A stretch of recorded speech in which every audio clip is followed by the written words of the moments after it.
Hello, everyone. Welcome to New Gen Politics. So the situation at the border has just gotten 10 times worse, and it's escalating quickly. Because today, Governor Greg Abbott has decided to formally deny to abide by the rulings the Supreme Court and the Biden administration made this week that would allow federal agents access to the U.S.-Mexico border through Texas. So what's happening and why is this a big deal? Well, it's a big deal because Texas is openly defying the rulings of the federal government, which is the markings of a civil war. A legitimate resistance by the states against the federal government. According to this article by the Texas Tribune, Texas's border standoff with the feds continues despite U.S. Supreme Court order. According to this article, the Texas National Guard and state troopers are still rolling out concertina wire, or razor wire, and preventing Border Patrol agents from accessing most of Shelby Park, a 47-acre Eagle Pass park that sits on the bank of the Rio Grande where thousands of migrants have crossed. These continued efforts come despite the U.S. Supreme Court earlier this week vacating a lower court's decision that prevented Border Patrol agents from cutting the state's concertina wire to apprehend people who already crossed the river. The Supreme Court's 5-4 order didn't give any reason and didn't explicitly say Border Patrol agents were allowed to access the park or that the state had to remove the concertina wire. So the state has doubled down, and some Republican lawmakers have said Texas should defy the Supreme Court's ruling. On Wednesday, Governor Greg Abbott defended his actions, saying Texas has the right to continue doing what it's doing. He added that President Biden has been refusing to enforce current immigration laws. Quote, President Biden has violated his oath to faithfully execute immigration laws enacted by Congress. Instead of prosecuting immigrants for the federal crime of illegal entry, President Biden has sent his lawyers into federal courts to sue Texas for taking action to secure the border. The Texas Military Department continues to hold the line in Shelby Park to deter and prevent unlawful entry into the state of Texas. On social media, U.S. Rep. Chip Roy, a Republican from Austin, said Texas should ignore the ruling on behalf of the agents represented by the Border Patrol's rank-and-file union. But the story doesn't end there because Governor Greg Abbott released a statement today in regards to this whole situation, and this is a formal statement to President Joe Biden.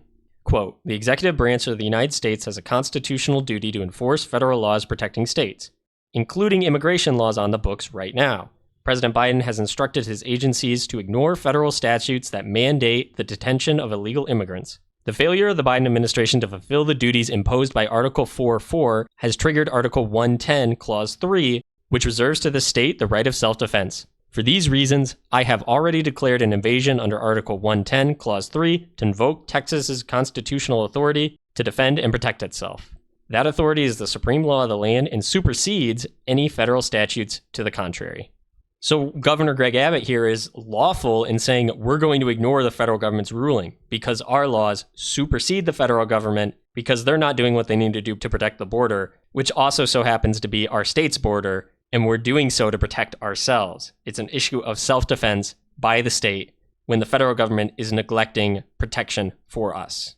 And so that in and of itself would be enough of a story that Texas is openly defying the federal government.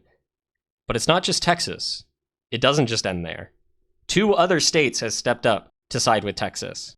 Governor Kevin Stitt of Oklahoma said on X today, Oklahoma stands with Texas. And Governor Ron DeSantis of Florida said, if the Constitution really made states powerless to defend themselves against an invasion, it wouldn't have been ratified in the first place, and Texas would never have joined the union when it did. Texas is upholding the law while Biden is flouting it.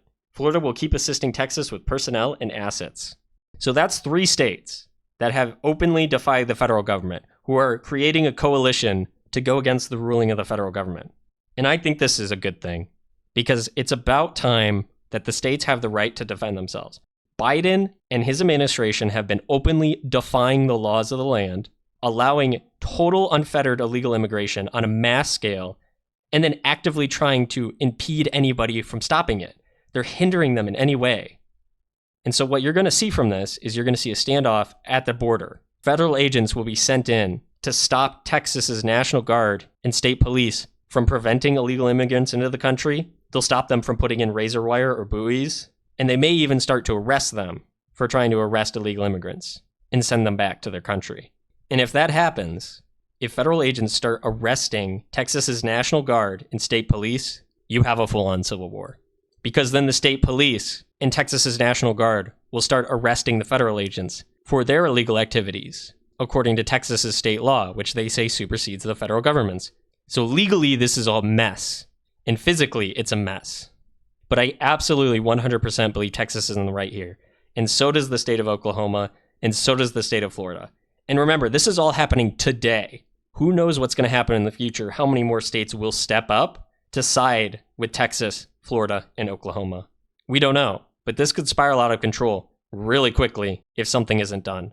So let's hope the Biden administration does the right thing and allows Texas to protect its border. Hopefully they back off, but I don't think they will. So if you want to stay up to date with how this situation turns out, make sure you subscribe and hit that bell. And let me know your thoughts down in the comments below. Thanks for watching.